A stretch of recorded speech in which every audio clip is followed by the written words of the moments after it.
আর আমি যখনই কেউ আসে আমাদের ওই সাইড থেকে ব্লগার, তো তার জন্য কিছু পাঠাই, তো আমি নিজে এসেছি আবার কিছু নিয়ে। তো দাদা আমার জন্য নিয়ে এসছে আজকে থেকে না, সেপ্টেম্বর অক্টোবর থেকে দাদা কাউরে না কাউরে দিয়ে কিছু পাঠায়। মাম্পি বিরিয়ানির তরফ থেকে অনেক ভালোবাসা দেয় আমাকে।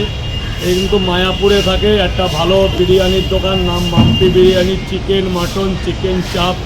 তো আমাকে অনেক দিন ধরে ইনভাইট করছে দাদা যাওয়ার জন্য, আর আসলে কিছু না কিছু উনি নিয়েই আসে। এমনকি আমাকে গেঞ্জি দিয়েছে, মায়াপুরের পোশাক পাঠিয়েছে, আজকে কি এনেছে। আচ্ছা আমার জন্য আজকে ভালো একটা গিফট নিয়ে এসেছি এবং পরিবারের জন্য। তো দাদাকে অনেক আমার তরফ থেকে ধন্যবাদ এবং হ্যাপি নিউ ইয়ার। আমি তখন বলতে পারিনি, এখন বলছি হ্যাপি নিউ ইয়ার। ভালো দেখো, ভালো করে ব্যবসাটা। আচ্ছা তোমাদের দোকানটা কোথায়? মায়াপুর হসপিটাল মোড়ে। হসপিটাল মোড়ে, আচ্ছা। তো দাদাকে আমার তরফ থেকে অনেক অনেক ভালোবাসা। শুধু দাদার একটাই গুণমান কি, মাম্পি বিরিয়ানির তো ওদিক থেকে কেউ আসলে কিছু না কিছু কিন্তু পাঠিয়ে দেয়। মায়াপুরের মহাপ্রসাদ পাঠিয়েছে, বাহ, একটা গেঞ্জি পাঠিয়েছে আমাকে। তারপর আসলেই খোঁজ নেয় এবং কি আমাদের মধ্যে ফোনেও হালকা পাতলা কথা, যেহেতু দুজনেও ব্যস্ত মানুষ, আমার পরোটাতে ব্যস্ত, ভাই বিরিয়ানিতে ব্যস্ত।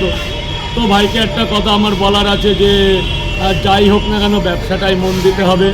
আজকে 2 হাঁড়ি চলছে, কালকে 4 হাঁড়ি কী করে করা যায়। মানুষের ভালোবাসা থাকলে সব সম্ভব। আচ্ছা ভাই তো মায়াপুর থেকে এসেছে, কি খাইয়েছো? পকেট পরোটা? একদম আমি পরোটা অল্প খেয়েছে। তো দাদা সত্যি পরোটাটা খুবই ভালো। আর আমি দাদার জন্য বিরিয়ানি আনতে পারি না, এই জন্য আমার ওখান থেকে আসে অনেক সকালে। অত আচ্ছা। সকালে বিরিয়ানি হয় না, দাদা গিয়ে রিভিউ দেবে। একদম একদম। আমি যাব, আমি খুব তাড়াতাড়ি আর দাদা যত বলবে যে কবে যাবে আমাকে। যত আমি যাব, আমি একটু ঠান্ডা কমলে আমি যাব। গুমা থেকে আমার বাড়ি তো গুমা থেকে মায়াপুর অনেকটাই ডিস্টেন্স। তো মায়াপুর যখন একটা এত সুন্দর ধর্মীয় জায়গা আমাদের হিন্দু ধর্মের, তো গেলে ফ্যামিলি ছাড়া যাওয়া অসম্ভব। সেই ক্ষেত্রে আমার ফ্যামিলি নিয়ে যেতে হবে, আর গেলে আমি আগে তোমার ওখানে যাব, তারপর মন্দির দর্শন। একদম দাদা, একদম গিয়ে কিন্তু থাকতে হবে একদিন।